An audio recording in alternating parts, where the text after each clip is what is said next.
আসসালামু আলাইকুম। ষষ্ঠ গণবিজ্ঞপ্তিতে সুপারিশপ্রাপ্ত সকল শিক্ষক শিক্ষিকাবৃন্দকে আমাদের চ্যানেলের পক্ষ থেকে আন্তরিক অভিনন্দন এবং শুভেচ্ছা। আপনারা জাতি গড়ার কারিগর, মহান দায়িত্ব আপনাদের হাতে। দেশের শিক্ষা ব্যবস্থাকে এগিয়ে নিতে আপনাদের ভূমিকা অপরিহার্য। সুপারিশপ্রাপ্ত হবার পর আপনারা অনেকে ভাবছেন, এখন আমার করণীয় কি? কেন দ্রুত আপনার প্রতিষ্ঠানে যোগাযোগ করা জরুরি? আপনার এমপিও হতে কোনো সমস্যা হবে কিনা ইত্যাদি বিষয় নিয়ে আজকের ভিডিওতে বিস্তারিত আলোচনা করব। বিস্তারিত জানতে সম্পূর্ণ ভিডিওটি মনোযোগ সহকারে দেখুন। ভিডিওটি ভালো লাগলে অবশ্যই একটি লাইক দিতে ভুলবেন না, কমেন্ট করুন এবং শেয়ার করে সবাইকে জানার সুযোগ করে দিন। আর আপনি আমাদের চ্যানেলে নতুন হয়ে থাকলে চ্যানেলটি সাবস্ক্রাইব করে পাশে থাকা অল নোটিফিকেশন অন করে রাখুন, গুরুত্বপূর্ণ সকল আপডেট সবার আগে পেতে। তো চলুন শুরু করা যাক। 1 নাম্বার, দ্রুত প্রতিষ্ঠানে যোগাযোগ করুন।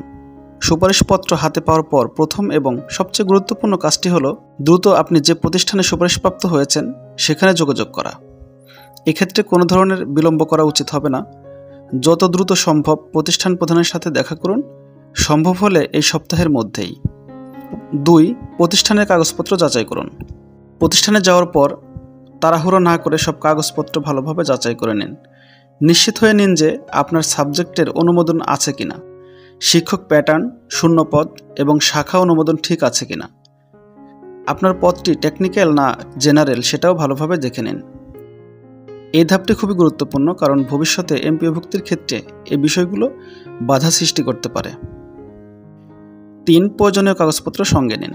প্রতিষ্ঠানে যাবার সময় অবশ্যই নিয়োগপত্র প্রাপ্তির আবেদন সঙ্গে নিয়ে যাবেন। এর পাশাপাশি আপনার NTRCA সুপারিশপত্র, সকল শিক্ষাগত যোগ্যতার সনদ এবং জাতীয় পরিচয়পত্রের ফটোকপি নিতে ভুলবেন না। 4, পূর্বের চাকরি থেকে পদত্যাগ করবেন না। যারা বর্তমানে কোনো বেসরকারি প্রতিষ্ঠানে কর্মরত আছেন তাদের জন্য এটি একটি বিশেষ নির্দেশনা। নতুন প্রতিষ্ঠানে নিয়োগপত্র হাতে না পাওয়া পর্যন্ত কোনো অবস্থাতেই আগের চাকরি থেকে পদত্যাগ করবেন না। নতুন প্রতিষ্ঠানে সব কিছু ইতিবাচক মনে হলে এবং এমপিওভুক্তিতে কোনো সমস্যা হবে না বলে নিশ্চিত হলেই কেবল পদত্যাগের সিদ্ধান্ত নিন। সকল তথ্য যাচাই করার পরে যদি কোনো সমস্যা মনে করেন তাহলে সেই মুহূর্তে আপনি কি করবেন?